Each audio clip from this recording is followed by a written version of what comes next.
Comedian Jeff Dye is opening up about the effect cancel culture has had on the landscape of comedy.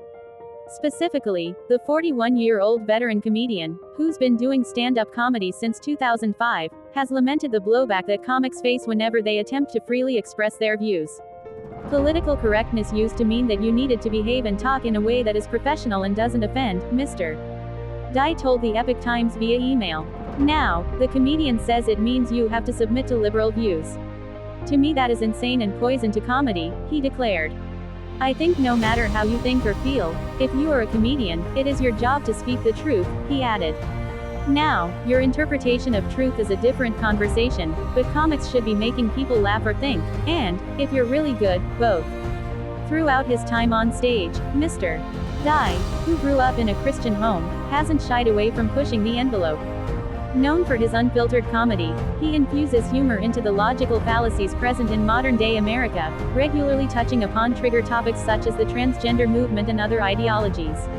The Washington State native, who now resides in Los Angeles, worked with leading networks such as NBC, ABC, and MTV early in his career.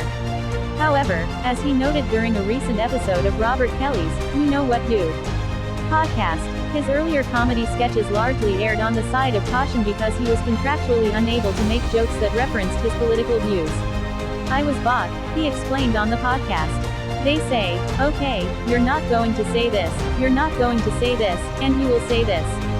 If I was there now, which I'm not, you know, they would be saying, like, hey, you need to shut up about not being vaccinated.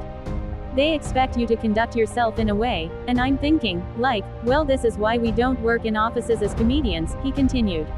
Although he's become more outspoken about his outlook on politics, he noted that his opinions have always remained the same.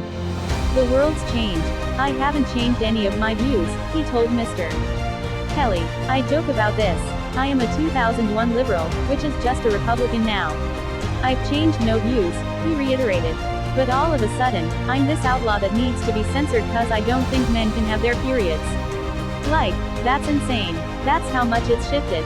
Mr. Dye, who co-hosts several podcasts of his own, including Everybody's Got a Price, with stand-up comic Josh Nelson and Wrestling with Freddie, alongside actor Freddie Prinze Jr., was adamant that comedians should be allowed to be funny while still being able to tell the truth.